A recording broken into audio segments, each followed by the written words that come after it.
Howdy, I'm Jason, and today on the AutoEdit Jeep, I finally load up the ARB Roof Top Tent and take an adventure into the world of rooftop tent camping. Now, my go-to spot is Death Valley.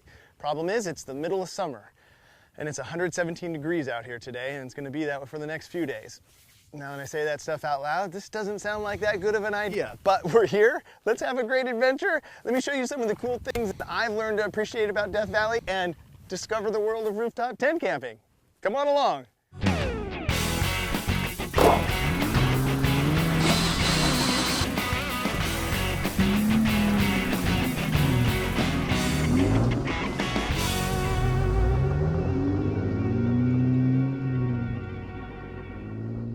My first stop for a lot of my trips into Death Valley is right here in Ballarat Ghost Town. Now, this is a really good hub or a jumping off spot for a lot of cool trails.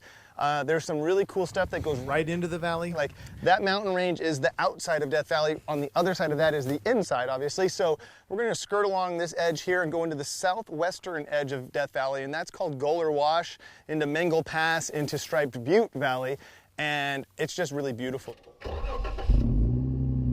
So hop on board. We're gonna have some fun. Try not to die in the heat. As we put this trip into gear and dump the clutch, let me tell you about the two items from ARB that I'm utilizing.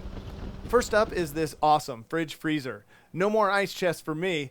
This is only my second trip with it, and now I won't ever travel without it. It's that good. All right, guys, up we go. Oh, this is gonna be a piece of cake. Next is the ARB Touring Rooftop Tent. Who thought it was going to be hard? We all do.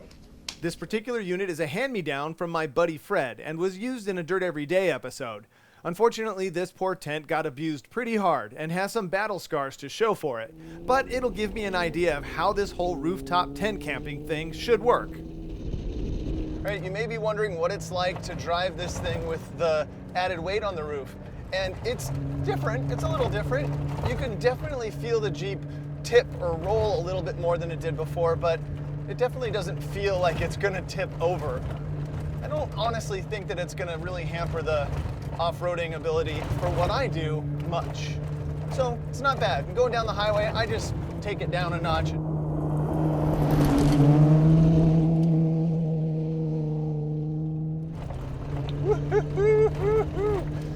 Oh, I love this road.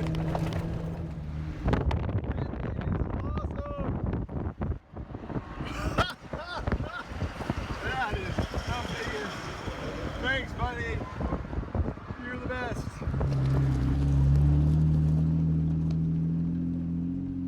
Here we are entering the famous Golar Wash. A lot of history here. Some good, some creepy.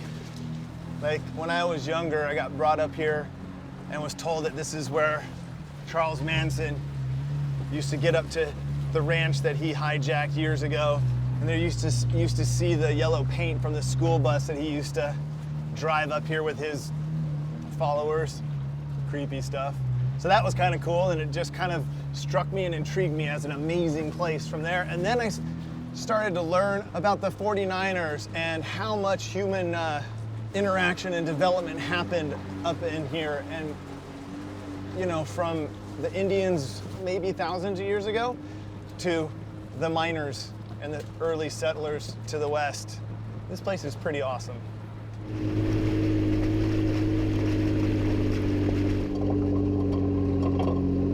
There's no real serious four-wheeling up here in Golar Wash. It's just a beautiful little rocky trail like this. I usually come up here to Death Valley in the middle of the week if I can. Cuts down on some of the traffic. I like to feel like, or have the illusion of having this place to myself.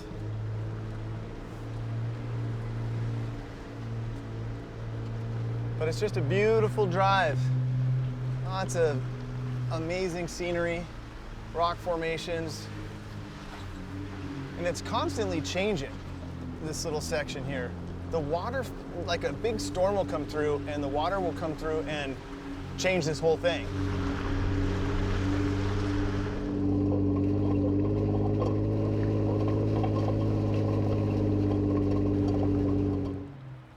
guys.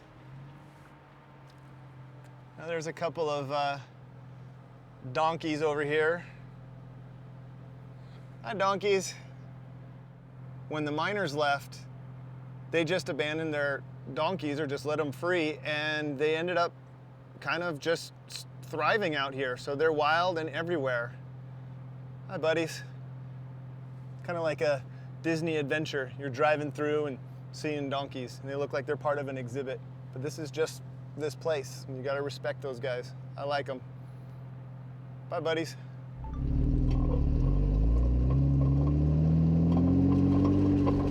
Now, speaking of donkeys, you guys may notice that I don't have Pinto with me.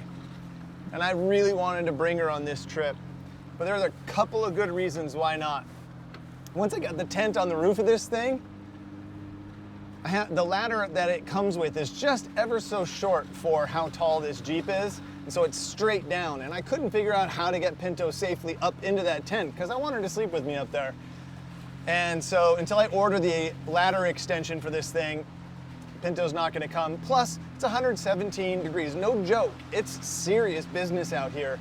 And if I'm gonna be foolish and make the call to come out here and take a few risks to enjoy this terrain in this heat, that's cool. But to jeopardize my dog is a little foolish, you know? This time, it's all about just testing out the tent, getting out in the hills for a day or two, surviving the heat, having a good time, making a video, and that's the point. So soon we'll get Pinto out here, don't you worry. Fall is coming. There's pretty cute. A couple of donkeys just running up the trail ahead of us. Oh, they're sticking to the road.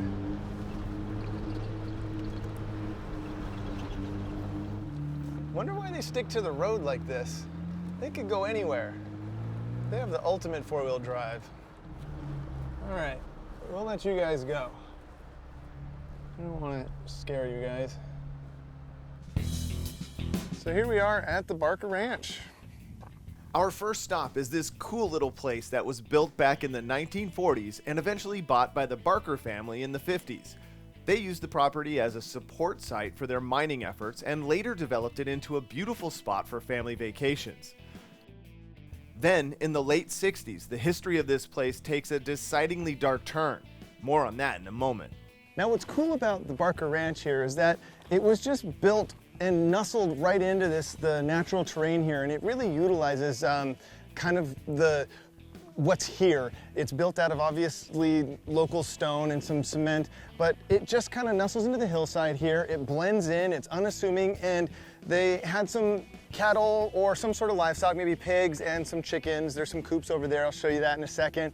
And what's really cool is that there's a pool over here. They actually had a pool that tapped into the natural spring that goes through this valley. So it's just kind of a really neat place if you just give it a second and make some of these turns and check these things out. Now, let me take you inside the house and tell you about some of the unfortunate things that this place has been known for. In 1968, Charles Manson found out about this place from one of the original Barker granddaughters and moved his whole cult following to the ranch. A year or so later, he was captured here, and the rumors of what happened at the Barker Ranch during that time are very scary. When I started visiting this place, it was still a full structure, but has since been vandalized and burned to the ground. So I'm gonna bring you back into this side. Now, back when this place was still a house, this was a couple of rooms, and this right here was the bathroom. And this is allegedly in the bathroom is where Charles Manson, when they came up here and arrested that idiot, this is where he was hiding. This is where they found him. And of course, the closet that he was hiding in got stolen like soon, but I got to see it. Gosh, it was probably 20 years ago when I was coming up here before that happened. So this is it. This is the place right here. Kind of creepy, but you know, history. We still have a lot of daylight left, and I got more stuff I want to show you. So let's keep moving.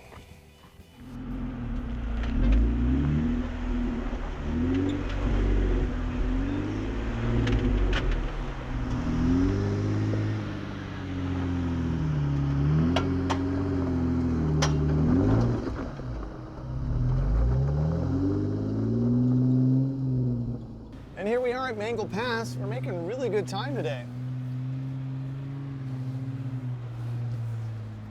This is the only part that actually requires a little bit of off-roading. And it looks like the rains have been kind of hard on this little section here.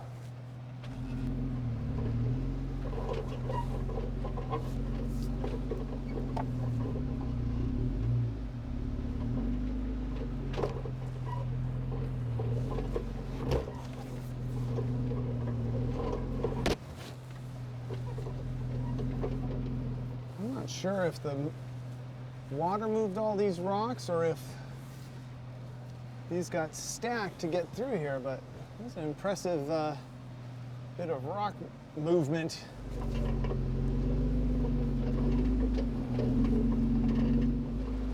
Sneak right through there.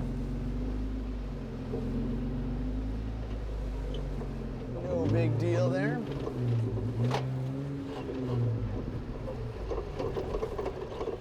So why do we go through Golar Wash, over the Mengel Pass, where we're at right now, and down into what we see before us, what's called the Striped Butte Valley? Well, let me tell you. First off, the geological formation that qualifies this as being called Striped Butte is pretty cool looking. We'll cover that in a second, but there's also a couple more cabins up here, and one in particular called the Geologist cabin. Just wait till you see it. It's worth the drive. One of my favorite places out here. Now, whether or not we stay there tonight, I'm not sure. There's still quite a bit of daylight left. It might be nice to stay there. We'll see. Let's get there and figure it out.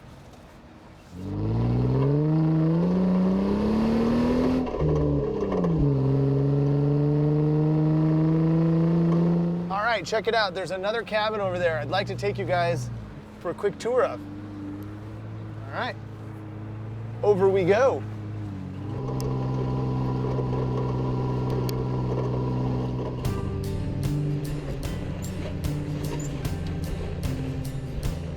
Welcome to the Russel Cabin. Well, there's actually two cabins here, but the first one is much nicer. Let me take you inside. It's just another one of these amazing little gems hidden up here. Now look at this. See how nice this is? So you can kind of see how nice these things are. And it's just kind of sad that the farther back you are into the backcountry, or the harder it is to get here, the nicer they are. So what does that say? Does that mean that guys with a little bit more serious or a little more hardcore off-roaders treat things better back here? Well, it would appear yes. So here's what what you do is, if you come to one of these things and you get this cabin first, there's a flag. You see the flags behind us?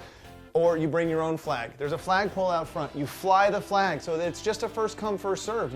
It's just so amazing.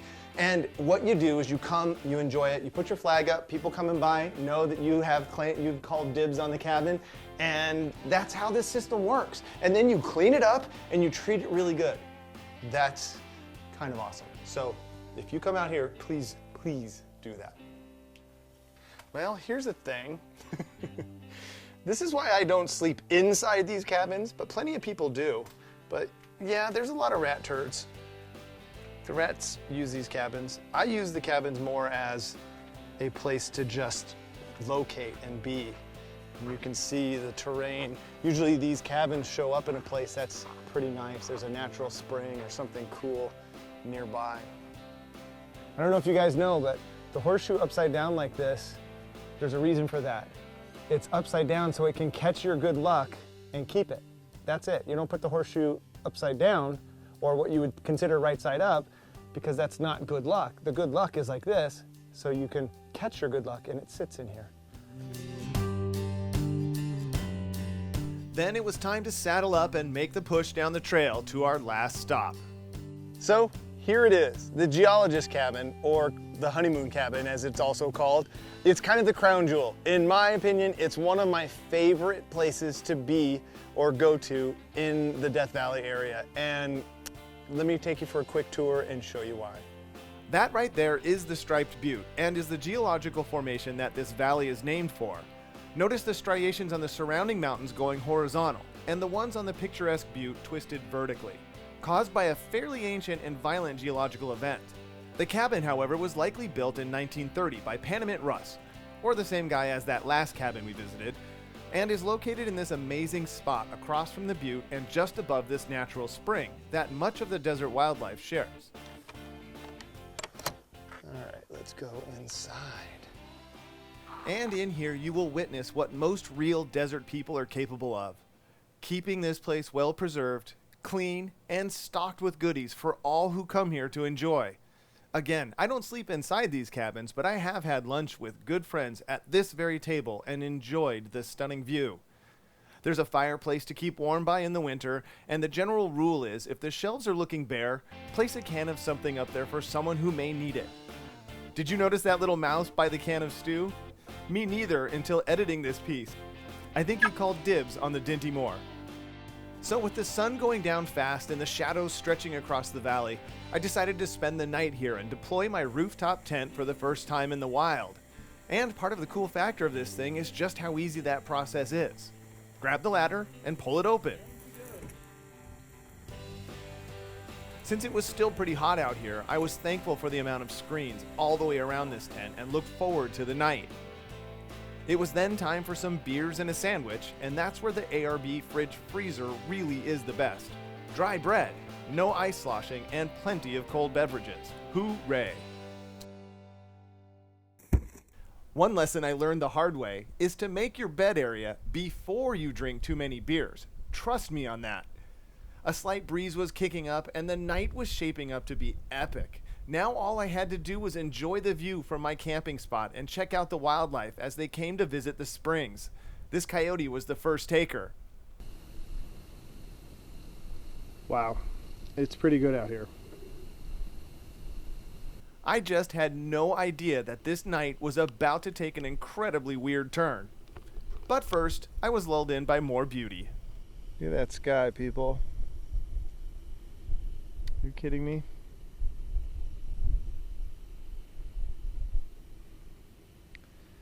This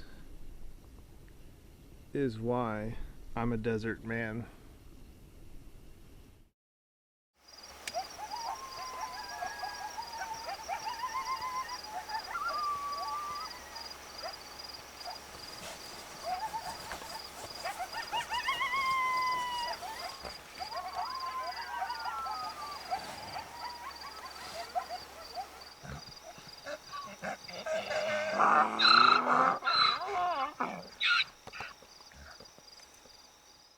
Here's my view from the inside of the tent, and it's pretty awesome. Right over here is the lightning show. It's still going on, and it's pretty awesome. I can hear the donkeys coming to drink from the water. They make a lot of racket.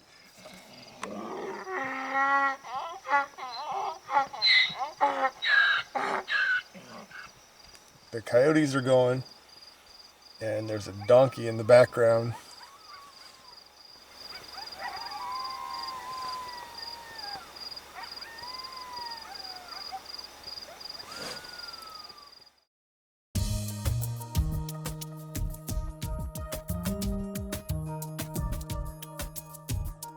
So sleeping in the rooftop tent was pretty great. It was very comfortable in here. I slept right on this stock pad and was awesome. Other than the battle for the planet of the donkeys that happened, I don't remember it being that loud out here before, but between the coyotes and the donkeys, it kept waking me up. But other than that, it was very comfortable, and the view is awesome. Check this out.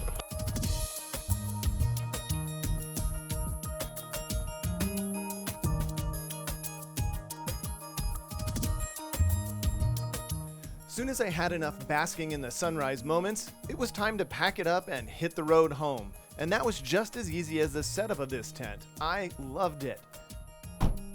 Let's travel. I noticed some donkeys still hanging around and wondered if they were laughing about how they kept that silly human up all night.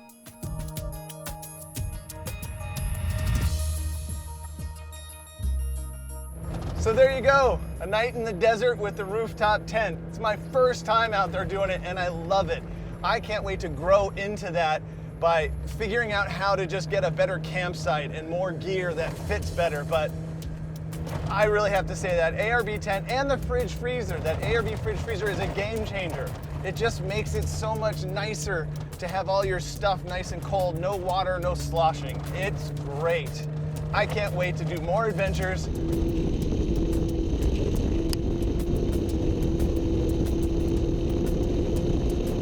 This is such a great road to end the backcountry journey.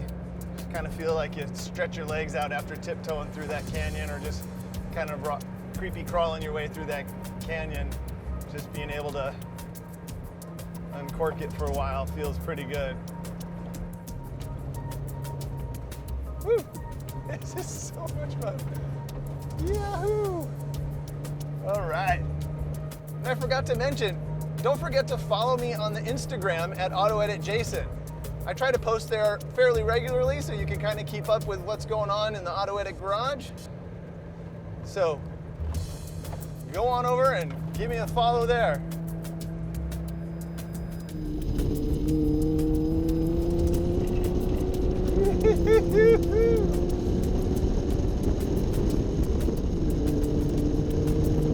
All right, so that'll do it for this episode of the AutoEdit Jeep Saga. Hope you guys enjoyed coming along with me for my first rooftop tent camping. It was pretty fun.